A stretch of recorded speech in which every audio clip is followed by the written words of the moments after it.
ராமேஸ்வரத்தில் இருக்கக்கூடிய லிங்கம் வந்து இப்படிலாம் லிங்கங்கள் இருக்கான்னே தெரியாதாக பின்னான்னு சொல்லி சொல்லுவோம். ஒரு வடிவமைப்பில் இருக்கும். இந்தியாவில் இருக்கக்கூடிய 12 ஜோதிட லிங்கங்களையும் நாகேஸ்வரர் குஜராத்தில் இருக்கிறது. மக்காவில் டிக்கெட் நம்ம வர நம்ம தான் யோசிக்கணும். பனிக்குள்ள இருக்கிறதால எப்படி வடிவம்.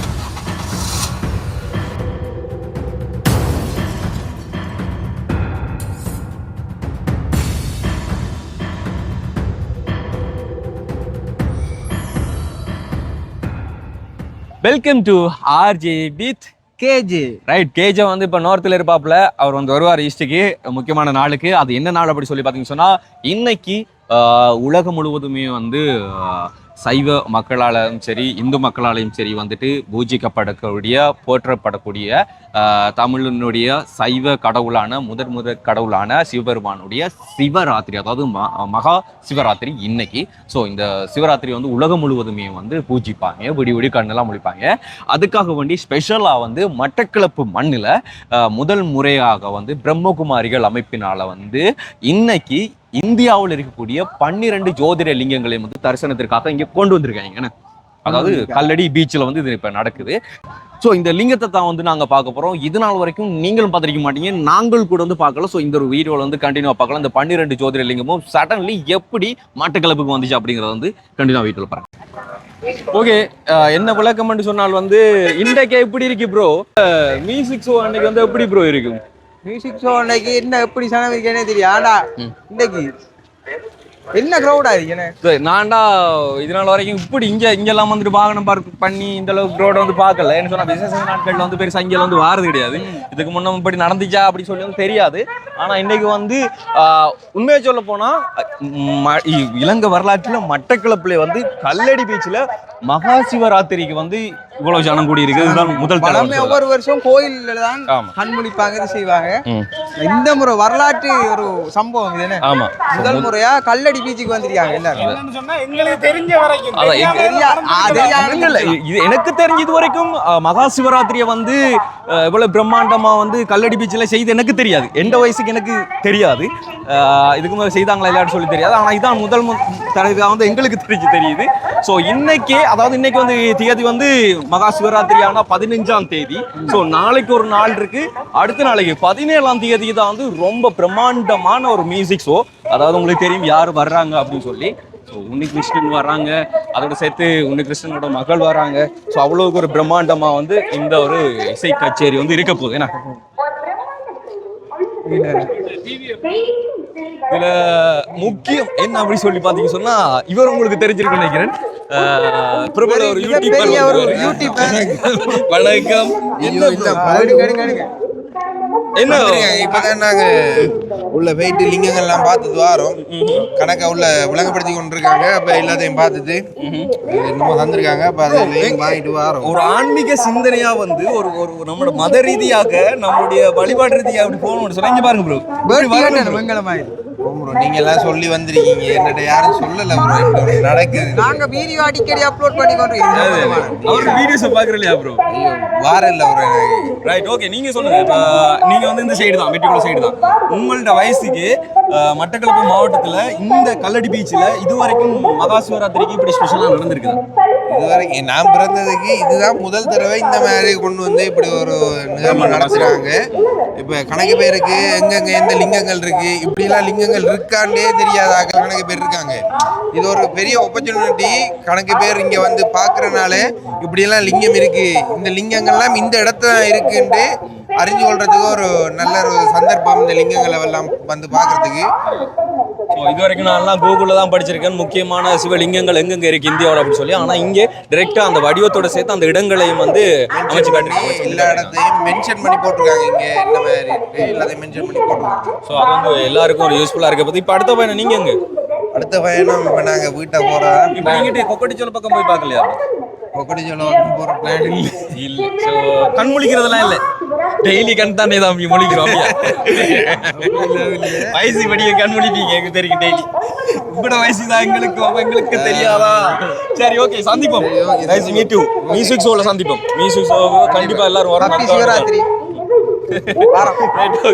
மகா சிவராத்திரி 2026 தெய்வீக இசை நிகழ்ச்சி தெய்வீக சகோதரி பேகு உமா திருவண்ணாமலை தமிழ்நாடுல இருக்கிறாங்க. ஸோ அவங்களோட அனுசரணோட சேர்த்து அப்படியே செல்வி உத்ரா உன்னிகிருஷ்ணன் மற்றும் அவங்களோட அப்பா அதாவது உன்னிகிருஷ்ணன் அவங்க வந்து கலந்து சிறப்பிக்க போற பிரம்மாண்டமான இசை நிகழ்ச்சி வந்து எதிர்வருகிற 17ஆம் தேதி மட்டக்களப்பு கல்லடி பீச்சில் நடக்கிறது. ஸோ இந்த ஒரு போர்டை வந்து பார்த்தீங்கன்னு சொன்னா மட்டக்களப்புல பல இடங்கள்ல வந்துட்டு அட்வர்டைஸ்மெண்ட்டுக்காக வந்து வச்சிருப்பாங்க. இது மிக முக்கியமான ஒரு இசை நிகழ்ச்சி அப்படி சொல்லலாம் மட்டக்களப்பு வரலாற்றில். அதாவது இது நாள் வரைக்கும் நிறைய தென்னிந்திய பாடகர்கள் கலந்து கொண்ட இசை நிகழ்ச்சிகள் நடந்திருக்கலாம். ஆனா ஒரு தெய்வீக நிகழ்ச்சியை வந்துட்டு குறிப்பிட்டு வந்து நடக்க போற ஒரு மிகப்பெரிய பிரம்மாண்டமான ஒரு இசை நிகழ்ச்சி 17ஆம் தேதி நடக்க போகுது. ஸோ இன்னைக்கு இங்க இந்த கல்லடி பீச்சில் என்ன நடக்குது அப்படின்னு சொல்லி பார்த்தீங்கன்னா சொன்னா 14, 15, 16ஆம் தேதிகளில் வந்து பாரதத்தின் பழமை வந்த 12 ஜோதிர்லிங்க தரிசனமும் இடம்பெறும் இந்த ஒரு இடத்துல. ஸோ இன்னைக்கு வந்து பார்த்தீங்கன்னா சொன்னா 15ஆம் தேதி, நாளைக்கு வந்து 16ஆம் தேதி, இந்த 16ஆம் தேதி வரைக்கும் இங்க இந்த லிங்கங்கள் வந்து இருக்க போகுது. நீங்களே சொல்லுங்க ப்ரோ, தெரியாது ஒண்ணு. இந்த லிங்கத்தை உள்ள போய் பார்த்தா தான் தெரியும். இது என்னன்னா இந்தியாவுல அந்த பழமை வாய்ந்த 12 லிங்கத்தையும் கொண்டு இங்க வச்சிருக்காங்க. ஆனா அதே லிங்கம் இல்ல, அதே மாதிரி லிங்கம் எப்படி அந்த கோயில்ல இருக்குமோ அதே மாதிரி செட் பண்ணி வச்சிருக்காங்க அந்த கோயில் செட்டப். ஃபார் எக்ஸாம்பிளுக்கு இலங்கையில வந்துட்டு இப்ப தாந்தோன்று லிங்கங்கள் இருக்கு, கொக்கட்டிச்சோல, கலதாவல, அது மாதிரி திருக்கோணேச்சரம், திருக்கேதீச்சரம், அப்படி வந்து பிரசித்தி பெற்ற சிவன் ஆலயங்கள் இருக்கிற மாதிரி இந்தியாவில் வந்து தொன்மையான லிங்கங்கள் தோன்றி இருக்கக்கூடிய 12 ஜோதிட லிங்கங்களையும் வந்து இங்க காட்சிப்படுத்தி வச்சிருக்காங்க. ஸோ இதுவரைக்கும் நிறைய பேருக்கு பார்க்க கிடைக்காத மிக அரிய ஒரு சந்தர்ப்பம் அப்படி சொல்லலாம். இந்த ஒரு சந்தர்ப்பம் பார்க்கலாம் அப்படின்னு. ஓகே, பார்த்தீங்கன்னு சொன்னா இங்க முன்னாடியே வந்து பெரியதொரு லிங்கம் இருக்கும். இது வந்து சோமநாதர் லிங்கம். என்னன்னு சொன்னா இங்க வந்து காப்பிரைட் ஒன்று வரப்போகுது பிரதர். ஸோ சவுண்ட் எந்த அளவுக்கு வந்து கேட்காதோ அந்த அளவுக்கு வந்து நம்ம தள்ளி இருந்து பேசுறது நல்லது. ஸோ இது வந்து சோமநாதர் லிங்கம். இங்கே சிவன், ஆமாம், இது குஜராத்தில் வந்து இருக்குது. அது கீழே வந்து அவங்கள்ட்ட ஹிஸ்ட்ரி வந்து கொடுத்துருப்பாங்க பாருங்க. கீழே வந்து அந்த ஹிஸ்ட்ரி இருக்கும். ஸோ படிக்கக்கூடியவங்க வந்து அப்படியே படித்து தெரிஞ்சுக்கோங்க. அண்ட் நீங்கள் வந்து பார்த்தீங்கன்னு சொன்னால் நந்தி அப்படி வந்து இருக்கும். அப்படியே உள்ளே பார்த்தீங்கன்னு சொன்னால் அழகாக இருக்கும் இந்த ஒரு இடம்.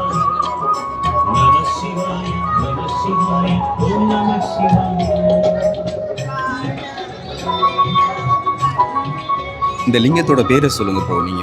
இந்த லிங்கம் வந்து ஓங்காரேஸ்வரர். ஓங்காரேஸ்வரர் இது வந்து மத்திய பிரதேசத்துல. அப்போ ஒவ்வொரு மாநிலத்திலே இருக்கு ஒவ்வொரு லிங்கம். அதாவது இந்தியாவில் இருக்கக்கூடிய ஒவ்வொரு பகுதியிலையுமே வந்து இருக்கு இந்த 12 ஜோதிட லிங்கங்கள்.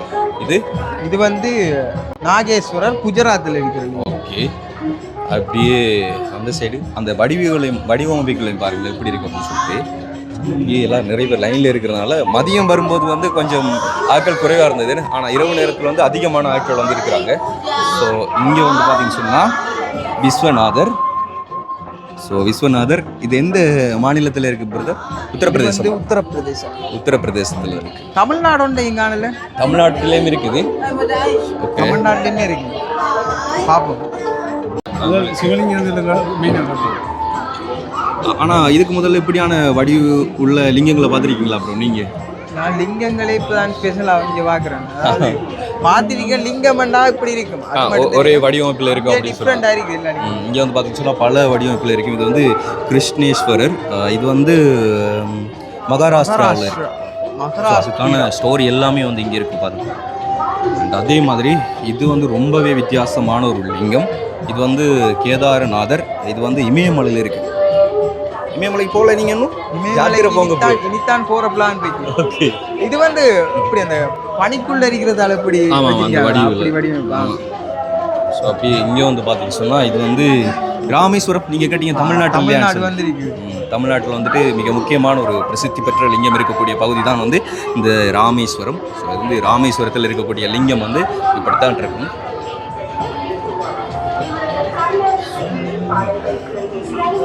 அப்படி இது வைத்தியநாதர். இது வந்து ஜார்க்கண்ட்ன்றது கேள்விப்பட்டிருக்கியா முதல்ல? இதுவரைக்கும் நாங்கள் இப்போ இல்லை, ஜார்க்கண்ட் புதுசாக இருக்கு எல்லாமே. ஆனால் அந்த அப்படி இடம் இருக்கா ஜார்க்கண்ட்? ஆமாம், ஜார்க்கண்ட். ஸோ இந்த லிங்கங்கள்லாம் வந்து பார்த்தீங்கன்னு சொன்னால் ஒவ்வொரு வடிவமைப்பில் இருக்கும். பார்க்குறதுக்கும் அழகாக இருக்குன்னு. அப்படியே இங்கிட்டு வந்து பார்த்தீங்கன்னு சொன்னால் வித்தியாசமான லிங்கம். மேலே வந்துட்டு அந்த இதுலன்னு பார்ப்பீங்க, அதுக்கு என்ன பேர் சொல்லுவாங்கன்னு சொல்லி தெரியாது. அது இல்லை, இது வந்து என்ன திரியம்பகேஸ்வரர். மகாராஷ்டிராவில் அதிகமாக வந்து மகாராஷ்டிராவில் இருக்கும். 4 லிங்கத்துக்கிட்ட பார்க்கணும். ஆமாம், மகாராஷ்டிராவில் தான். உத்தரப்பிரதேசத்துலேயும் அதே மாதிரி லிங்கங்கள் அதிகமாக இருக்கக்கூடிய மாதிரி இருக்குது. அண்ட் இந்த லிங்கம் வந்து ரொம்பவே வித்தியாசமான ஒரு லிங்கம். ஸோ அப்படியே இங்கே வந்து பார்த்தீங்கன்னு சொன்னால் இது மகாராஷ்டிரா ஆமாம் மத்திய பிரதேசத்தில் இருக்குது வந்து மகாகாலேஸ்வரர். நிறைய பாட்டில் வந்துட்டு இந்த வரி வரும் தெரியுமா, மகாகாலேஸ்வரர். ஸோ அதுதான் வந்து இது வந்து மத்திய பிரதேசத்தில் வந்துருக்கு. இதுவும் வந்து வித்தியாசமான ஒரு லிங்கம் தான் வந்து. அப்படியே இந்த சைடு வந்து பீமா சங்கர் மகாராஷ்டிராவில் இருக்குது. மகாராஷ்டிராவிலையும் அதிகமாக இருக்குண்ணே. மகாராஷ்டிரா மத்திய பிரதேசம். மத்திய பிரதேசத்துலேயும் மகாராஷ்டிராவிலையும் ஆமாம் மகாராஷ்டிரா, அதுவும் வந்து மகாராஷ்டிரா இதில் வந்து அதிகமாக இருக்குது. ஸோ கடைசியாக வந்து பார்த்தீங்கன்னு சொன்னால் வந்து இது மல்லிகார்ஜுன் வந்து ஆந்திர பிரதேசத்தில் வந்துருக்குது. ஸோ எல்லா ஸ்டோரியும் வந்து பார்க்கணும்னு சொன்னால் நீங்கள் அந்த ஹெட்டிங்கில் வந்து சொல்லக்கூடிய நேமை வந்து கூகுளில் சர்ச் பண்ணாலும் வந்துட்டு உங்களுக்கு ChatGPT வந்துட்டு எல்லா ஸ்டோரிகளையும் வந்து சொல்லி கொடுத்துரும். ஸோ அது ஒரு ஈஸி. இதுக்கு அடுத்த கட்டம் தான் மிக முக்கியமான ஒரு ப்ரொசஸ் இருக்குது. நம்ம இந்த லிங்கமெல்லாம் வந்துட்டு பார்த்துட்டு வெறுமனே வெளியில் போக முடியாது. நம்மளுடைய வாழ்க்கையின் தத்துவத்தை வந்து அவங்கள வந்து எடுத்துரைப்பாங்க. அதாவது நம்மள்ட்ட பிறப்பு அண்ட் இறப்பு வரைக்கும் இருக்கக்கூடிய நோக்கங்களை வந்துட்டு இங்கே வந்து எக்ஸ்பிளைன் பண்ணுவாங்க. ஸோ இங்கே வந்து பிரம்மகுமாரிகள் அமைப்பு உள்ள இருக்கக்கூடிய ஒவ்வொருத்தவங்களும் வந்து இங்கேருந்து அதை வந்து எக்ஸ்பிளைன் பண்ணுவாங்க.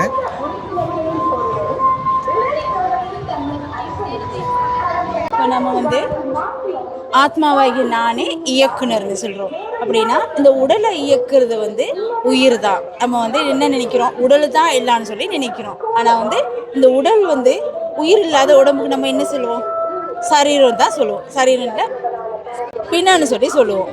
இப்போ உடலும் உயிரும் இருந்தால் தான் ஒரு முழு மனிதன் சொல்லி சொல்லுவோம். இப்போ வந்து நம்மளோட உயிர் வந்து நெற்றிப்புற மத்தியில தான் வானத்தில் மின்ற நட்சத்திரம் மாதிரி தான் நம்மளோட உயிர் வந்து இருக்குது. அதுதான் இந்த உடலை வந்து இயக்குத ஒழிய இந்த உடம்பு வந்து உயிரை வந்து இயக்கல. உயிர் என்ன செய்யுது, அடுத்த பிறவிக்கு வந்து போகுது. ஆனால் இந்த உடல் வந்து என்ன செய்யுதுன்னு கேட்டால் உயிர் போன பிற்பாடு புதைக்கப்படுது, இல்லாட்டி எரிக்கப்படுது. ஏன்னு கேட்டால் இந்த உடல் வந்து ஒன்றுக்குமே உதவாதனால தான் எரிக்கப்படுது, புதைக்கப்படுது. ஆனால் அந்த உயிர் வந்து அடுத்த பிறவிக்கு வந்து போகுது. அதனால தான் நம்ம வந்து உயிரை வந்து நம்ம வந்து கவனிக்கிறோமா, இல்லை தானே. உடலை தான், உடலுக்கு சுகம் இல்லைன்னா மருந்து எடுக்கிறோம், காயம் பட்டுருச்சுன்னா மருந்து எடுக்கிறோம், மருந்து கட்டிட்டு வரும். ஆனால் வந்து உயிரை பார்க்கறது இல்லை. உயிருக்கு வந்து என்ன தேவைன்னு கேட்டால் நல்ல சிந்தனைகள். அப்படின்னா எதிர்மறையான சிந்தனைகள்லேருந்து வீணான சிந்தனைகள்லேருந்து விடுபடுறதா மன ஒருமைப்பாடுன்னு சொல்லி சொல்கிறது. அப்படி இருந்து விடுபட்டோம்னா நம்ம தான் ஒரு சக்திசாலியாக இருப்போம். இப்போ இந்த உயிரில் தான் மனம், புத்தி, சமஸ்காரங்கள் வந்து பதியப்பட்டிருக்கு. இந்த மனம் என்ன செய்யுதுன்னா கடல் அலை ஓய்தா இல்லை தானே. அதே மாதிரிக்க வந்து இப்போ ஒரு அலை இருக்கவே மர அலை வர்றதுக்கு ரெடியாக இருக்குது. அதே மாதிரி தான் இந்த மனம் வந்து எண்ணத்தை வந்து உருவாக்கிக்கிட்டே இருக்குது. இந்த புத்தி வந்து அதை வந்து சரிப்படுத்துறது தான் புத்தி. இந்த சமஸ்காரம் என்ன செய்யுதுன்னா, சமஸ்காரம்னா ஒரு இந்தி மொழி, இது வந்து பதிவுன்னு சொல்லி சொல்கிறது. இந்த பதிவு என்னதுன்னு கேட்டால் நம்ம வந்து மீண்டும் மீண்டும் ஒரு விடயத்தை நினச்சி பார்த்தோம்னா அதுதான் பதிவுன்னு சொல்லி சொல்கிறது. இப்போ இந்த கார் எடுத்துக்கிட்டிங்கன்னா, இந்த கார் வந்து புது காரு.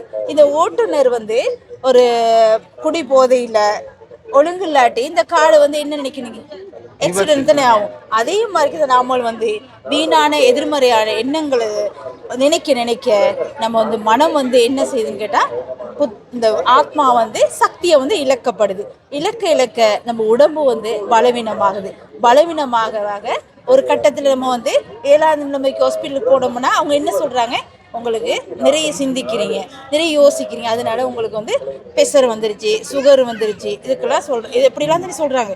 அதுக்கெல்லாம் காரணம் வந்து எல்லாத்துக்கும் காரணம் வந்து மனம்தான்.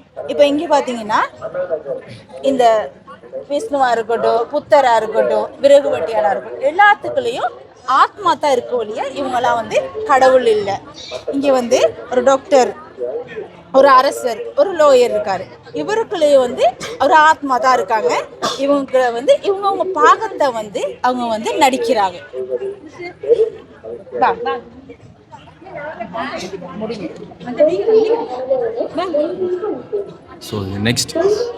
இது வந்து அசரியான பரமாத்மாவும் அவருடைய தெய்வீக குணங்கள்னு சொல்லி சொல்றது. இப்போ நம்ம வந்து நம்மளோட உடலுக்கு ஒரு அப்பா வீட்டில் இருக்காரு, அதே மாதிரி தான் ஆத்மாவுக்கு ஒரு அப்பா இருக்காரு. அவரு தான் பரமாத்மாவாகிய பரம தந்தைன்னு சொல்லி சொல்றது. அவரு தான் சிவன் சொல்லி சொல்றது. இப்போ அவருடைய குணங்களை நம்ம வந்து இப்போ வந்து பார்க்க போறோம். இப்போ அவருடைய குணங்கள் என்னன்னு கேட்டா, அமைதி அருள்பவர், ஞானக்கடல், அன்புக்கடல், அமரத்துவமானவர், இப்படி கருணை கடல், தெய்வீக குணங்களில் கடல், அனைவருக்கும் கருணை அளிப்பவர், இவர் வந்து ஆனந்த கடல், முக்தி அளிப்பவர் தான் சிவன் சொல்லி சொல்றது. இப்போ அவரை தான் நம்ம வந்து அவருக்கும் நமக்கு என்ன வித்தியாசம்னு கேட்டால், நம்ம வந்து பிறப்பு சக்கரத்தில் வாரோம். அவர் வந்து பிறப்புக்கு அப்பாற்பட்டவர் தான் அந்த கடவுள் வந்து சிவன். அவர் தான் நம்ம வந்து வேறு விதத்தில் மொழிக்கு தகுந்த மாதிரிக்க நாட்டுக்கு தகுந்த மாதிரிக்க நினைவு பண்ணுற ஒழிய, ஆனால் எல்லா மதத்துக்கும் கடவுள் வந்து அந்த பரமாத்மா தான் எல்லா உயிர்களுக்கும் அப்பா. இங்க பாத்தீங்கன்னா ஆத்மாக்கள் அனைவரும் பரமத்தந்தை வந்து இப்போ வந்து ராமேஸ்வரத்துல இந்த ராமர் எடுத்துக்கிட்டா, இந்த ராமர் என்ன செய்யறாரு, இந்த சிவலிங்கத்தை உருவாக்கி தான் அந்த வந்து கடலை வந்து கடக்குறாரு, சீதையை பார்க்க போறது. அந்த ராமர் கடவுள்னா என்னத்துக்கு வந்து அந்த சிவலிங்கத்தை வந்து நினைவு பண்றாரு, தேவல்ல தானே. அவருக்கு மேல ஒரு சக்தி இருக்கு, அவர் தான் பரமாத்மான்னு சொல்றது. இங்க இந்த பாருங்க, இந்த நேபாளத்துல வந்து இது வந்து தங்கத்தால வைடூரியங்களை கட்டப்பட்ட கோயில் தான் இது. இதுக்குள்ள என்ன இருக்குன்னு கேட்டா, இதுக்குள்ள ஒளி வடிவுல தான் கடவுள் வந்து இருக்காரு. இங்க பாத்தீங்கன்னா மக்காவுல இந்த யாத்திரை போகும்போது அவங்க நினைவு பண்ற வந்து இது உள்ளுக்குள்ள வந்து ஒரு வட்ட வடிவுல நிலா வடிவுல தான் கல் ஒன்று இருக்கு. அதை தான் அவங்க வந்து முத்தமிட்டு வருதான்னு சொல்லுவாங்க. இது வட்ட வடியில உள்ளது வந்து அந்த பரமாத்மா தான் வட்ட வடியில ஒளி வடிவுல வந்து கடவுள் இருக்காரு. ஜப்பான் எடுத்துக்கிங்க, ஜப்பான்ல வந்து ஒரு சிவப்பு நீர கல்லை ஒளிர விட்டு தான் அவங்களும் வந்து நினைவு பண்றாங்க. இது வந்து தியானம் செய்யும் முறை அவங்கள. இது வந்து இந்த ஏசுநாதர் குருநாதர் என்ன சொல்றாரு, நான் அப்பா இல்ல, எனக்கும் அப்பா வந்து மேலத்தான் இருக்காருன்னு சொல்றாரு. அவர் சொல்றாரு எல்லா உயிர்களுக்கும் அப்பா வந்து இந்த கடவுள் பரமாத்மா பரமத்தந்தை தான், சிவன் தான் எல்லா உயிர்களுக்கும் அப்பா. எல்லா மதங்களும் ஏற்றுக்கொள்ளப்பட்டது, கடவுள் வந்து ஒளி வடிவமானவர்னு சொல்லி ஏற்றுக்கொள்ளப்பட்டது. இது வந்து 3 உலகம்னு சொல்லி சொல்றது. இதுதான் ஆத்மலோகம், இது வந்து சூட்சுமலோகம், இது வந்து பூ உலகம்னு சொல்லி சொல்றது. இது வந்து இந்த ஆத்மலோகம் தான் நம்ம வந்து பரந்தாமம், முத்திதாமம் அப்படின்னு சொல்லி வேறு ஒரு விதத்துல வந்து நினைவு பண்ணுவோம். இங்க வந்து தான் கடவுள் வந்து ஒளி வடிவத்துல தான் கடவுள் வந்து இருக்காரு. நாமளும் வந்து ஒளி வடிவத்துல இருக்கோம். நம்ம வந்து என்ன செய்யறோம், நம்மளும் கடவுளும் ஒரே விதமாக தான் இருக்கோம். இங்கேருந்து நம்ம வந்து என்ன செய்யணும், இந்த பரந்தாமத்துலேருந்து இந்த பூ உலகத்துக்கு வந்து இந்த நாடக மேடையில் இந்த சரீரத்தை எடுத்து வந்து நடிக்கிறோம். நம்மளோட பாகம் முடிஞ்சைக்கு மறுபடி நம்ம வந்து போய்த்தாகணும். நம்ம உடனே நம்ம வந்து பரந்தாமத்துக்கு போக முடியாது. நம்ம பிறவி எடுக்கிறனால வந்து நம்ம வந்து இதுக்குள்ள வந்து போக முடியாது. நம்மளோட பாவமெல்லாம் இல்லாமக்கி தான், ஏன்னா பிறவி எடுக்கிறனால நம்ம வந்து பாவம் செஞ்சுருப்போம் தானே, அதனால வந்து இங்கே போக முடியாது. இந்த சூட்சும மதத்துல தான் ஒளி உடம்பா வந்து இப்போ சதையும் எலும்பு இல்லாத உடம்பு தான் ஆவிகள்னு சொல்லுவாங்க. அது மாதிரி தான் நம்ம வந்து இறந்த உடனே இங்கிருந்தா பிறப்படுப்போம். மறுபடி கடவுள் இருந்தான் எல்லாரும் வந்து இந்த உலகத்துக்கு போக முடியும் ஒழிய இடையில வந்து போக முடியாது.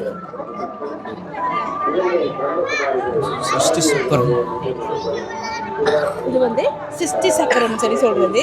சிருஷ்டி சக்கரம்னா 5000 வருடங்களுக்குரிய கால எல்லை தான் இது. இது வந்து ஒவ்வொன்று வந்து 1250 வருடங்கள். இது வந்து சக்தி யுகம், இது வந்து திரதா யுகம், வந்து வெள்ளி யுகம்னு சொல்லி சொல்றது. இது வந்து 1250 வருடங்கள்.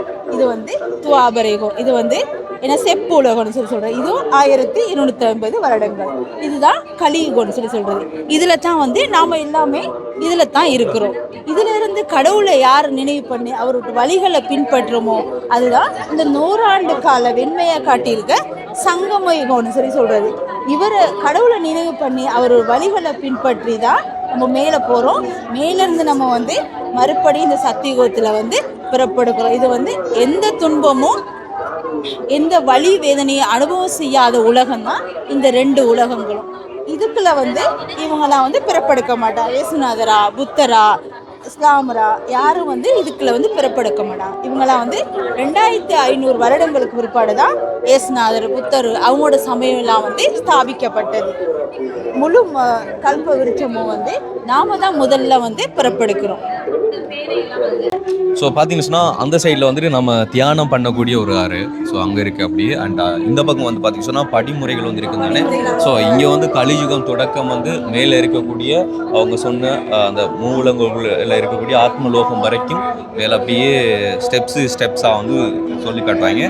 அதை தான் வந்து மேலே தான் வந்து பரந்தாம மேலே தானே, மேலே இருந்து சொர்க்கத்துக்கு வர பிறப்படுகிறோம். சொர்க்கத்துல இருந்தா மறுபடி நம்ம வந்து லட்சுமி நாராயணன் சீதாராம வாழ்க்கைக்கு வரும். அதுக்கப்புறம் தான் நம்ம வந்து வெள்ளியுகம் தான் சீதாராம யுகம். அதுக்கு அப்புறம் தான் நம்ம வந்து சிவலிங்கத்தை உருவாக்கி வழிபட தொடங்குறோம். வழிபட தொடங்க மேல நம்ம வர எல்லாத்தையும் இழந்துட்டு வந்து தான் கோயில் கட்ட ஆரம்பிக்கிறோம். கோயில் கட்டி பூசை எல்லாம் செஞ்சு எல்லா துன்பங்களும் அனுபவிச்சு மறுபடியும் என்ன செய்கிறோம், விரக்தி பயம் எல்லாம் வருது. உயிர் கஞ்சி என்ன செய்கிறோம், மறுபடியும் நம்ம வந்து உயிர் கஞ்சி கடவுளை வந்து நினைப்பட நம்ம யாரு கடவுள் யாருன்னு வந்து நினைவு பண்ணி தோணுனோம்னா இதுதான் சங்கமயுகம்னு சொல்லி சொல்றது. கடவுளை நினைக்காம இந்த இதெல்லாமே தெரியாத உள்ளவங்க வந்து கலியுகத்தில் தான் அவங்க வந்து பிறப்பெடுப்பாங்க. இவங்க எல்லாம் மேலே சத்தியகுத்தில் பிறப்பெடுக்கிற வந்து 84 பிறவி சக்கர படிகளில் தான் மேலேருந்து கீழே இறங்கணும். 84 பிறவி எடுக்காதவங்க வந்து சொர்க்கத்துக்கு யாருமே போக மாட்டாங்க. இதெல்லாம் இந்த படிமுறைக்குள்ள அர்த்தம்.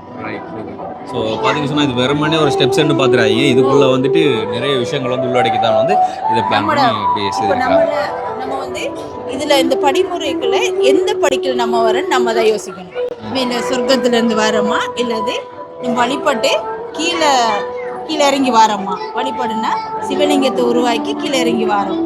அதுக்கு கீழே தாழ்ந்த நிலை தான் வருது. இதுதான் உயர்ந்த நிலை. மேலே சொர்க்கத்துல இருந்து ஆரம்பம். பொன்னான பூமியில இருந்தா நம்மளோட பிரச்சனைகள் துன்பங்கள் நோய்கள் எல்லாமே வந்து கடவுள்கிட்ட வந்து ஒரு லெட்டர் மூலியமா எழுதி போட்டோம்னா மனசு வந்து நிறைவா இருக்கும். நம்மளோட பிரச்சனைகளாக வந்து கடவுள் வந்து பார்த்துக்குவாரு. நம்ம அந்த பிரச்சனையை வந்து கடவுள்கிட்ட ஒப்படைச்ச பிற்பாடு அந்த பிரச்சனையை வந்து நம்ம வந்து நினைக்க கூடாது. மனுஷர்கிட்ட ஒப்படைச்சாதான் நம்ம வந்து திரும்ப நினைக்க வேண்டியிருக்கும். கடவுள்கிட்ட ஒப்படைச்சோம்னா அவர் வந்து அவரை விட பார்த்துக்கிற யார் இருக்கார். அதனால வந்து இந்த யாக குண்டத்துல வந்து நம்ம எல்லாரும் வந்து அந்த லெட்டர் எழுதி போட சொல்றாங்க. அதுக்கப்புறம் கடவுளை வந்து பரந்தாமத்தில் கடவுள் இருக்காரு. அவர்கிட்ட இருந்து நம்ம வந்து நேரடியா வந்து சக்தியை பெற்றுக்கிற மாதிரி தியானம் செய்யறது தான் அந்த அறை. அதுல இருந்து தான் நம்ம வந்து அவர் மூலியமா தியானம் செஞ்சுதான் இந்த படிமுறைக்கு நம்ம மேல போயிட்டு வரோம். Right, okay. ஸோ இங்கே வந்து பார்த்தீங்கன்னு சொன்னால் அவங்க சொன்ன மாதிரி வந்து நம்மளுக்கு ஏகப்பட்ட எக்கச்சக்கமான டிப்ரெஷன் எல்லாமே இருக்கும். ஸோ அந்த கவலைகளை வந்து நம்ம கடவுள்கிட்ட சொல்கிற முகமாக வந்து இங்கே லெட்டராக எழுதி இங்கே போட்டோம்னு சொன்னால் அந்த யாக பூசையில் வந்து லாஸ்ட்டில் வந்து இதை எரிப்பாங்க அப்படின்னு சொல்கிறாங்க. வந்து இதுக்குள்ளே வந்து பார்த்தீங்கன்னு சொன்னால் அவருக்கு வந்து நிறைய பேர் வந்து இந்த 15, 16 14, 15, 16 இந்த 3 டேட்டுக்குள்ளேயும் வந்து வரக்கூடியவங்க வந்து எழுதி போடக்கூடியது. ஸோ இவ்வளோத்தையும் வந்து லாஸ்ட்டாக வந்து எரிப்பாங்களாம். சரிங்களா? ஸோ யாக இதுக்கு வந்து அவ்வளோ இது வந்து இதுக்குள்ளே இருக்குது. இப்போ எத்தனை பேருக்கு எவ்வளோ கவலைகள். அடுத்தவங்க கவலைகள் வந்து பார்க்கக்கூடாது. அது இங்கிலீஷ்லையும் எழுதிருப்பாங்க, சிங்களத்திலையும் எழுதிருப்பாங்க. அடுத்தவங்க கவலைகளையும் உங்களோட கவலை அதை சொல்லுங்க. ஆனால் என்னை பொறுத்தளவுக்கு நான் சொல்லக்கூடியது ஒன்றே தான். நம்ம வந்து கவலையாக பார்க்கறதுனால அது கவலைன்னு தெரியும். ஸோ அதெல்லாம் கடந்து போகக்கூடியதான் வாழ்க்கை. ஸோ அதுக்குள்ள வந்து நம்ம வெளியில வந்து சொன்னா அது எதுவுமே தெரியாது. அதுதான் வந்து இந்த வாழ்க்கை. இதுல வந்து இப்ப கவலைகளை தான் எழுதி போட சொல்லியிருக்காங்க. அவள் கிடைக்கணும் எழுதி போட்டுருக்கான் ஒருத்தன். அதைத்தான் காட்டணும். அட பாவிங்களா.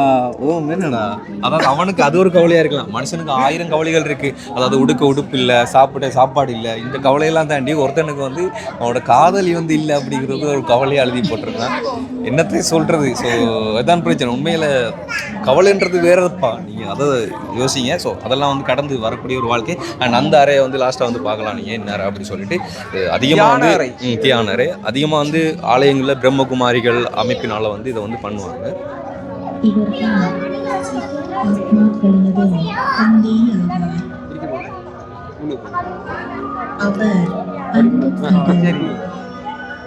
அமைதி கடல், கருணை கடல், ஆனந்த கடல். அவருடைய அன்பில் நான் மூழ்கி திளைக்கின்றேன். அவரே என் தாயும் தந்தையும் ஆவார். இவ்வளவு நாட்களாக அவரைத்தான் நான் தேடிக்கொண்டிருந்தேன்.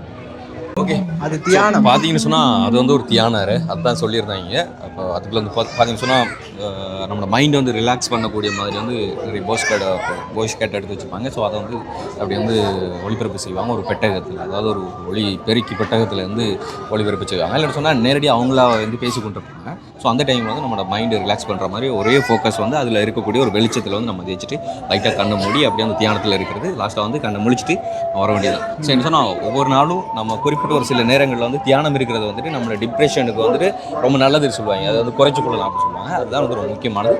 ஓகே, உண்மையில வந்து இந்த பிரம்மகுமாரிகள் ராஜயோக நிலையத்தினால வந்துட்டு செய்யப்படுகிற இந்த ஒரு நிகழ்வு வந்து பார்த்துருப்பீங்க. அது உண்மையிலே வந்து நல்ல ஒரு விஷயம். அதாவது மனிதனோட வாழ்க்கை தோற்றம் தொடக்கம் வந்துட்டு இறப்பு வரைக்கும் இருக்கக்கூடிய வாழ்க்கை தத்துவங்கள் வந்து அப்படி எடுத்து வைக்கக்கூடிய ஒரு நல்ல விஷயம். ஏன்னா அதோட சேர்ந்து வந்து எங்களுடைய சைவமும் தமிழும் ஒன்றுன்னு சொல்லுவாங்க. ஸோ சைவத்தில் வந்து பார்த்தீங்கன்னு சொன்னால் முதற் கடவுள் யார் அப்படி சொல்லி பார்த்தீங்கன்னு சொன்னாலே வந்து சிவபெருமான் சொல்லுவாங்க. ஸோ சிவபெருமானுக்கு வந்துட்டு ஜோதிட, அதாவது ஒரு ஒளியின் வடிவிலிருந்து அதுக்கப்புறம் தான் வந்து லிங்க வடிவை கொண்டு வந்து பூஜித்ததாக வந்து சொல்கிறாங்க. ஸோ அப்படி வந்து பல வரலாறுகள் வந்து இங்கே சொல்லிக் கொடுக்குறாங்க. அது நல்லது. ஸோ வந்து இது யூஸ்ஃபுல்லானது. நம்ம நிறைய இடத்துல வந்து எப்படி சொல்கிறேன், அந்த கார்னிவல்லாம் நடந்தால் பார்க்க போவோம், சந்தோஷமாக ஹாப்பியாக இருப்போம். அண்ட் அதே மாதிரி இப்படியான ஆன்மீக ரீதியான சில விஷயங்கள் நடக்கும்போது அங்கேயும் வந்து அதை வந்து பார்த்துக்கொள்ளுங்க. அண்ட் இன்னைக்கு நடக்கிற மாதிரி நாளைக்கு 16ஆம் தேதி வரைக்கும் இது நடத்துவாங்க. அதாவது இந்த லிங்கம் வந்து இருக்கும், 12 ஜோதிர்லிங்கம் இருந்து இதை வந்து சொல்லிக் கொடுப்பாங்க. 17ஆம் தேதி வந்து ரொம்பவே முக்கியமான நாள், மிஸ் பண்ணிடாதீங்க. இது நாள் வரைக்கும் நீங்கள் வந்துட்டு சோசியல் மீடியாக்களில் வந்துட்டு காது வழியாக கேட்ட, கண் வழியாக பார்த்த மிக பிரபலியமான தென்னிந்திய பாடகர் உன்னிகிருஷ்ணன் அவங்களை வந்துட்டு வரக்கூடிய ஒரு இசை நிகழ்ச்சி. அதுவும் வந்துட்டு முழுக்க முழுக்க ஆன்மீகம் நிறைந்த பக்தி பாடல்களோட வந்து இந்த கடற்கரையில், அதாவது கல்லடி கடற்கரை நடக்க போது தெய்வீக இசை நிகழ்ச்சி கூட பக்தி பாட்டு மட்டும் படிக்கல, அவங்க காதல் பாட்டை தவிர்த்து ஏனைய பாட்டு என்ன சினிமா பாட்டு படிப்பாங்க. ஆனா லவ் பாட்டு மட்டும் வராது. அப்படியா? அப்ப அம்மா பாட்டு அடிக்கணும், அப்பா பாட்டு, அந்த கர்நாடிக் பாடல்கள் சினிமாவில் வந்து அப்படி பாட்டு வரும். அப்படியா? ஓகே. ஸோ வந்து கண்டிப்பா வந்து கலந்து கொள்ளுங்க. அண்ட் முக்கியமா வந்து எங்களுடைய சேனல் சார்பில் வந்து ஒரு சர்ப்ரைஸ் ஒன்று இருந்திருக்கு அன்னைக்கு அந்த ஸ்டேஜில். ஸோ அதை வந்து நாங்கள் இப்போ வந்து சொல்ல விரும்பல. அது ஒரு சர்ப்ரைஸாக இருக்கும். கண்டிப்பாக வந்து அதை நீங்கள் வீடியோ ஊடாக வந்து பார்க்கலாம். இங்கே வர முடியாதவங்க வந்து வீடியோ மூலம் வந்து பாருங்க. பட் இங்கே இருக்கக்கூடியவங்க வந்து நீங்கள் இங்கே வந்து சொன்னால் அதை வந்து கண்டிப்பாக உங்களால் வந்து நேரடியில் வந்து பார்க்க முடியும். ஆனால் இன்னைக்கு காமிச்சிருந்த இந்த ஒரு காணொலி உங்களுக்கு பிடிச்சதுன்னு சொன்னால் லைக் பண்ணுங்கள், ஷேர் பண்ணுங்கள், மறக்காமல் நம்ம சேனலை சப்ஸ்கிரைப் பண்ணிட்டு அப்படி பெல் பட்டன் கிளிக் பண்ணுங்கள். நாங்கள் நெக்ஸ்ட் வீடியோவில் சந்திக்கிறோம். ஓகே, பாய்.